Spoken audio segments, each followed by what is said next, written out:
விடுதலை சிறுத்தை கட்சி நடத்துகின்ற எத்தனையோ விழாக்களில் நான் கலந்து கொண்டிருக்கின்றேன், மகிழ்வோடு அதிலே பங்கேற்றிருக்கின்றேன். ஆனால் இந்த இளவந்திகை திருவிழா என்பது கூடுதலான மன நிறைவையும் கூடுதலான பெருமையையும் தருகின்ற ஒரு விழா. எழுச்சி தமிழர் இங்கே அமர்ந்து விருதாளர்களை கௌரவிக்கின்றார் என்றால், அவர் கையால் விருது பெறுவது ஒரு மிகுந்த மகிழ்ச்சிக்குரிய விஷயம் என்றால், அந்த நிகழ்ச்சியிலே நானும் பங்கேற்று இந்த அருமையான கலைஞர்கள் இந்த சமூகத்திற்காக அளித்திருக்கின்ற கொடையை குறித்து நன்றியோடு நினைவு கூறுவது என்பது உண்மையிலே ஒரு அர்த்தம் பொதிந்த மாலைதான். எனக்கு ஒரு பத்திரிகையாளர் மகாத்மா காந்தி, ஜின்னா, அண்ணல் அம்பேத்கர் 3 பேரை பேட்டி காண்பதற்கான வாய்ப்பு அவருக்கு ஒரு நாளில் தரப்படுகின்றது. அவருக்கு ஒதுக்கப்பட்டிருந்த நேரம் ஒரு 9 மணி, இரவு 9 மணி அளவில் ஜின்னா அவர்களை சந்திக்க, 9:30 மணி அளவில் அண்ணல் ஐயா மகாத்மாவை, நம்முடைய மகாத்மா காந்தியை சந்திக்க, 10 மணி அளவில் அண்ணல் அவர்களை சந்திக்க நேரம் ஒதுக்கப்பட்டிருந்தது. தன்னுடைய பல்வேறு பணிகளினால் தாமதமாகி 10 மணிக்கே ஜின்னாவை சென்று சந்திக்க அவரால் முடிந்தது. 10 மணிக்கு ஜின்னா அவர்கள் காத்திருந்து விட்டு படுக்க சென்று விட்டதாக சொல்லப்பட்டது. தன் மீதுதான் தவறு, 9 மணிக்கு செல்ல வேண்டியவர் 10 மணிக்கு வந்திருக்கிறோமே என்று வருத்தப்பட்டு கொண்டே மகாத்மா காந்தி அவர்களை சந்திக்க செல்கிறார். காந்தியாரும் அதுவரை அமர்ந்து காத்திருந்து விட்டு அவரை சந்திக்க செல்லும் பொழுது 10:45 ஆகி விடுகின்றது. அவரும் உறங்க சென்று விட்டதாக அவருக்கு செய்தி சொல்லப்படுகின்றது. இப்படியாக அண்ணலை அவர் சந்திக்க செல்வதற்கு இரவு 12:30 மணியை தாண்டி விடுகிறது. ஆனால் அண்ணல் அம்பேத்கர் உறங்காமல் விழித்துக் கொண்டிருக்கின்றார். அவரிடம் சென்று இந்த பத்திரிகையாளர் நன்றி தெரிவித்த பின்பாக, உங்களுக்கு முன்பாக 2 பேரை நான் சந்திப்பதற்கு எனக்கு நேரம் ஒதுக்கப்பட்டிருந்தது, என்னுடைய கால தாமதத்தினால் அவர்களை நான் சந்திக்க இயலவில்லை. ஆனால் நேரம் கடந்த பின்பும் கிட்டத்தட்ட 12:30 மணி என்பது அடுத்த நாளை நெருங்கிவிட்ட இந்த பொழுதிலும் நீங்கள் இன்னமும் விழித்துக் கொண்டிருக்கிறீர்களே என்று கேட்கின்றார். அதற்கு அண்ணல் சொன்ன பதில் உலக பிரசித்தி பெற்ற பதில். அவர்களுடைய மக்கள் எல்லாம் ஏற்கனவே விழித்துக் கொண்டு விட்டார்கள், ஆகவே அவர்கள் உறங்க சென்று விட்டார்கள். என்னுடைய மக்கள் இன்னமும் விழிக்க வேண்டும், அதற்காக நான் தூங்கிக் கொண்டிருக்கிறார்கள், அதற்காக நான் விழித்துக் கொண்டிருக்கிறேன் என்று சொன்னார். அண்ணலுடைய அவருடைய வழியிலே இன்றைக்கு நான் சொன்னது போல குரலற்றவர்களின் குரலாக ஒழித்துக் கொண்டிருக்கின்ற அந்த குரலைத்தான் திரைப்படமாக தம்பியும் தமிழ்ச்செல்வியும் நம்முடைய அரசமுருகு பாண்டியனும் கங்கு என்கின்ற அந்த புதினம் மிக பரவலான ஒரு தாக்கத்தை உருவாக்கி, இன்றைக்கு தான் அவரை சந்திக்கின்ற வாய்ப்பு எனக்கு கிடைத்தது. குழந்தைகள் இலக்கியத்தை எழுதிய அந்த தோழரும், மிக குறிப்பாக என்னுடைய தங்கை கிரேஸ் பான், அவருடைய அந்த நூலுக்கு நான் தான் அணிந்துரை வழங்கி இருக்கின்றேன். இப்படி அத்தனை பேரும் குரலற்றவர்கள், அந்த குரலை கலை என்கின்ற ஆயுதத்தின் மூலமாக செய்பவர்கள் தான். அண்ணல் அம்பேத்கர் தொடங்கிய அந்த பத்திரிகை உங்கள் அத்தனை பேருக்கும் தெரியும், மூக் நாயக். முதலில் அவர் அதனுடைய அர்த்தம் ஊமையர்களின் தலைவன். அந்த பத்திரிகையை அவர் துவங்கிய பொழுது அந்த பத்திரிகைக்கு அட்வர்டைஸ்மெண்ட் என்று சொல்லப்படுகின்ற விளம்பரம் கொடுப்பதற்கு நம்முடைய திலகர் அவர்கள் நடத்திய சுதந்திர போராட்ட காங்கிரஸ் தியாகி திலகர் அவர்கள் நடத்திய அந்த பத்திரிகையிலே பணமும் செலுத்தி அதற்கான விளம்பரம் கொடுப்பதற்காக அண்ணல் அம்பேத்கர் முயற்சிக்கின்றார். ஆனால் அது வழங்கப்படவில்லை. அந்த பத்திரிகைக்கு நடந்த அதே கதைதான் நம்முடைய மதிப்பிற்குரிய அயோத்திதாச பண்டிதர் அவர்கள் நடத்திய பறையன் இதழுக்கும் நடந்தது. பறையன் இதழை சுதேசமித்திரன் இதழுக்கு 1 ஆண்டு முடிந்தவுடன் அந்த இதழுக்கு அனுப்பி வைக்கிறார்கள். இந்த இதழ் எப்படி வந்திருக்கிறது என்பதை பார்த்து ஒரு ஆய்வு செய்வதற்காக. அப்பொழுது CR நரசிம்மன் அவர்கள் தான் எடிட்டராக இருக்கின்றார். இது நான் பத்திரிகைகளிலே புத்தகங்களிலே படித்த செய்தி.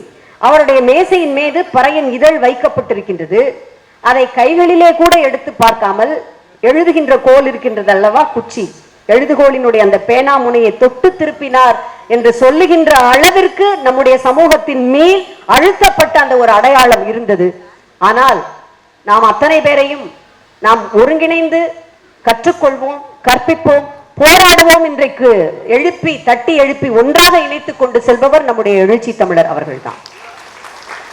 அவருடைய முழு முயற்சியினால் நடத்தப்படுகின்ற இந்த இளவந்திகை திருவிழா என்பது ஏலவே நம்முடைய தோழர் யாழநாதி அவர்கள் சொன்னது போல சமூகத்திலே இன்றைக்கு நம்மை அச்சுறுத்துகின்ற மிக கொடிய விஷயமாக இருக்கின்ற இந்த ஆணவ கொலைகளுக்கு மாற்றாக நாம் இந்த இளவந்திகை திருவிழாவைத்தான் முன்வைக்க வேண்டும்.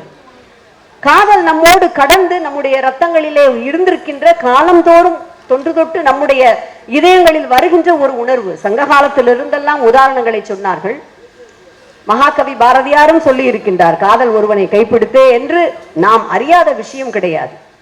ஆனால் இன்றைய தினம் வெறுப்பை விதைக்கின்றவர்கள் மத்தியிலே அன்பை நாம் பரிசாக கொடுக்க வேண்டிய கட்டாயத்தில் இருக்கின்றோம். ஹிட்லருடைய அந்த மிகப்பெரிய செயல் திட்டத்தின் ஒரு அங்கமாக புத்தகங்களை கொளுத்துகின்ற ஒரு விஷயம் மிகப்பெரிய விஷயமாக அவன் அந்த செயல் திட்டத்திலே அங்கம் வைத்தது.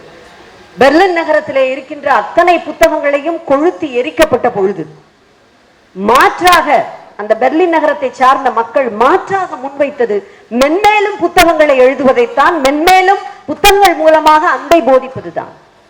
பெர்லின் நகரத்தினுடைய சுவர் இடிக்கப்படுவதற்கு முன்பாக கிழக்கு ஜெர்மனிக்கும் மேற்கு ஜெர்மனிக்கும் இருந்த மிகப்பெரிய விரோதத்தில் சமயங்களில் ஓரிடத்திலிருந்து மற்றொரு இடத்திற்கு குப்பைகளை கொட்டுவார்களாம். ஆனால் மறுபுறத்தில் இருப்பவர்களோ இந்த பக்கத்தில் பூங்கத்துகளையும் பழங்களையும் கொட்டுவார்களாம். அதிலே இருந்துதான் நாம் நமக்கான படிப்பினைகளை எடுத்துக்கொள்கிறோம். மிக முக்கியமான படிப்பினை அண்ணல் அம்பேத்கர் அவருடைய வாழ்க்கையிலிருந்தே நீங்கள் எடுத்துக்கொள்ளலாம். அண்ணலுக்கும் ரமாபாய்க்கும் எப்படி திருமணம் நடந்தது? எங்கே திருமணம் நடந்தது? திருமணம் நடந்தது மிகப்பெரிய மண்டபத்திலா? இல்லை, இரவு நேரத்திலே மீன் மார்க்கெட்டிலே தான் இருவருக்கும் திருமணம் நடக்கின்றது. எங்கும் இடம் கிடைக்கவில்லை.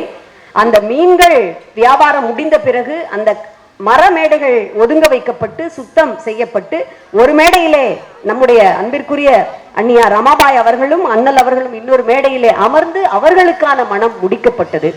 அண்ணல் அவர்களுக்கு எழுதிய கடிதங்களை நீங்கள் வாசித்திருப்பீர்கள். காதலும் காதலை ஒட்டிய அறமும் தான், அதை கொண்டுதான் இந்த சமூகத்தை ஜெயிக்க முடியும். இந்த பயணத்திலே காதல் துணையாக நீ இருக்க வேண்டும் என்று அவர் எழுதிய அந்த கடிதங்கள் தான் இந்த இளவந்திங்கை திருவிழாக்கான டேக்லைன் அல்லது இதற்கான மிக முக்கியமான டாக்குமெண்ட் என்று நாம் சொல்லலாம். பப்லோ நெருடாவை அறிவீர்கள். அவரை கைது செய்வதற்காக ஷிலேயில் அவர் நலிவுற்று இருந்த பொழுது ராணுவம் செல்கின்றது. அவர் சொல்கின்றார், நன்றாக தேடி பார்த்துக் கொள்ளுங்கள் என்னுடைய வீடை, இங்கே இருக்கின்ற ஒரே ஒரு அபாயகரமான பொருள் கவிதைதான் என்கின்றார். மாரி செல்வராஜிடம் இருக்கின்ற ஒரே ஒரு அபாயகரமான பொருள் கலைதான். எழுச்சி தமிழரிடம் இருக்கின்ற ஒரே ஒரு அபாயகரமான பொருள் அவர் எழுச்சி தமிழராக, உரிமைகளின் குரலாக, ஒடுக்கப்பட்டவர்களுக்கான தலைவராக இருக்கின்றார் என்பதுதான். அவற்றை அவர்கள் எப்படி முன்வைக்கின்றார்கள்? வெறும் பிரச்சார துணியாக மட்டும் இல்லாமல் அந்த பிரச்சாரத்தை கலையின் வாயிலாக எப்படி மக்களுக்கு மெருகூட்டி, ஆனால் முலாம் இல்லாமல் பூச்சிக்களற்று வழங்குகிறார்கள். அந்த கலைப்படைப்பின் வாயிலாக காதலை, அன்பை, மிக குறிப்பாக எனக்கு தம்பியினுடைய அந்த பன்றிக்குட்டி சித்திரத்தை பார்க்கும் பொழுதெல்லாம் வெயில் அவர்களுடைய கவிதை தொகுப்பு தான் எனக்கு நினைவிற்கு வந்தது. யாருடைய மனதை விட்டும் அகலா வண்ணம் அந்த பன்றிக்குட்டி என்பது ஒரு மிகப்பெரிய ஊமையாக தொடர்ந்து வந்து கொண்டே இருக்கும். பன்றிக்குட்டி என்பது வெறும் பன்றிக்குட்டி அல்ல. அங்கு கும்பிடுறஞ்சாமி என்று இருந்தவர்களுக்கும் நமஸ்காரம் என்று இருந்தவர்களுக்கும் இடையில் வணக்கம் என்கின்ற சொல்லை முன்வைத்தவர்கள் இவர்கள். இதுதான் புனிதம், இது கீழே என்றிருந்த இந்த அந்த இரண்டு எதிர் திசைகளுக்கும் இடையில் பன்றிக்குட்டியை வைத்து இதை நாங்கள் தூக்கி கொண்டாடுவோம் என்கின்ற ஒரு அரசியலை கலை வாயிலாக முன்னெடுத்தவர் அவர். அந்த திரைப்படமாகட்டும், இங்கே வைக்கப்பட்டிருந்த படைப்புகளாகட்டும், கிடை என்கின்ற அந்த புதினம் தொடங்கி அல்லது அரசமுருகு பாண்டியனுடைய எல்லா புதினங்களிலும் நாம் முன்வைப்பது அன்பைத்தான். அந்த அன்பைத்தான் எழுச்சி தமிழர் அவர்களும் இந்த விழாவின் மூலமாக நாம் எடுத்து செல்ல வேண்டும் என்று வைக்கிறார்கள். உரிமைகளுக்காக முழங்குவோம், உரிமைகளை ஒருபொழுதும் நாம் விட்டுத்தர மாட்டோம். அதே சமயத்தில் வெறுப்பிற்கு மாற்றாக அன்பை, காதலை முன்வைப்போம். வைக்கப்படுகின்ற, பரிமாறப்படுகின்ற இந்த அன்புதான் ஆணவ கொலைகளுக்கு மிக மிக வலிமையான எதிர்ப்பான ஒரு ஆயுதமாக இருக்க முடியும். சுதந்திரம் தந்துவிட வேண்டும் என்று சர்ச்சில் முடிவெடுத்து விடுகின்றார். ஒரு பத்திரிகையாளர் அவரை பார்த்து கேட்கின்றார், உங்களுக்கு காந்திஜியை பார்த்து பயம் வந்து விட்டதா, சுதந்திரம் கொடுக்கலாம் என்று முடிவு செய்து விட்டீர்களே என்று. அதற்கு சர்ச்சில் பதில் சொல்லுகின்றார், நான் ஒரு கையை வைத்து அடிக்க ஓங்கினால் காந்திஜி இன்னொரு கையை வைத்து அடிக்க வந்தால் அவருக்கு நான் பயப்படலாம். அவர் ஒரு குச்சியை எடுத்துக்கொண்டு வந்தால் நான் கத்தியை எடுத்துக்கொண்டு போய் சண்டை போடுவேன். அவர் ஒரு துப்பாக்கியை எடுத்துக்கொண்டு வந்தால் நான் பீரங்கியை கொண்டு எதிர்ப்பேன். ஆனால் அவரோ நிராயுத பாணியாக அஹிம்சை என்கின்ற உலகின் மிக வலிமையான ஆயுதத்தோடு என் முன்பாக நிற்கின்றார். என்னால் எப்படி அவரை வெல்ல இயலும் என்று. அப்படித்தான் நாம் இந்த அன்பு என்கின்ற வலிமையான ஆயுதத்தை, காதல் என்கின்ற வலிமையான ஆயுதத்தை இந்த சமூகத்தில், அதில் குறிப்பாக இந்த கலப்பு திருமணம் என்கின்ற சொல்லை நாம் ஒழித்தாகிவிட்டது. கலப்பு திருமணம் என்ற சொல் வந்த பொழுது தந்தை பெரியார் கேட்டார், என்ன கலப்பு திருமணம், மாடுக்கும் மனுஷனுக்குமா நடக்குது? சாதி மறுப்பு திருமணம். சாதி மறுப்பு திருமணத்திற்கு அடிநாதமாக இருப்பது காதல் தான், அன்புதான். அதை முன்னெடுக்கின்ற இந்த திருவிழா தோழன் யாதி அவர்கள் சொன்னது போல அடுத்து வருகின்ற வருடங்களில் மிக நீண்ட நாள் நிகழ்வாக நடக்க வேண்டும். நிச்சயமாக அந்த நிகழ்விலும் நான் பங்கேற்பேன் என்று சொல்லி காதல் குறித்த எனக்கு ஒரு மிக பிடித்த கவிதையோடு இதனை நிறைவு செய்கின்றேன். ஏன் என்னால் இந்த காலத்தின் விரைவிற்கும் மாற்றங்களுக்கும் ஏற்ற புதிய கருவினை எழுத முடியவில்லை? ஏன் புதிய கண்டுபிடிப்புகளை மறுதளித்து அவை பயணிக்கின்ற தடத்தையும் புறக்கணித்து உன்னை பற்றி மட்டுமே எழுதுகின்றேன்? ஓ காதலே, காதலியே, எனது ஒரே வாதமும் பிரதிவாதமும் நீங்களே. காதலே, காதலியே, எனது ஒரே வாதமும் பிரதிவாதமும் நீங்களே.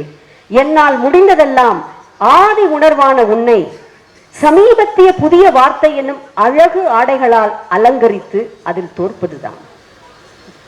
அழகு ஆடைகளால் அலங்கரித்து அதில் தோற்பதுதான்.